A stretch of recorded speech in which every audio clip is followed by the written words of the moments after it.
Yeah, welcome back to the channel. In this video, I'm going to create a quick in-depth head-to-head comparison review about this trading and pro-firm platform, which is FTMO and Topstep. So let's quickly dive into it. FTMO in 2025 remains one of the biggest pro-firm offering forex indices, crypto, and more, with profit split up to 90% and scaling potentials into the millions. Traders like its global flexibility and clear two-phase evaluation, making it ideal for disciplined trader who want large account size and diverse market.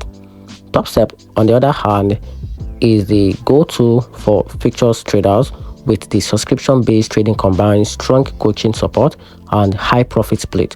While it saves you from large upfront fee, ongoing subscription are added up, and it features only focused limiting compared to FTMO. So in conclusion, FTMO is better for multi-asset trader seeking skills, while Topstep's features specialists who prefer a lower barrier to entry.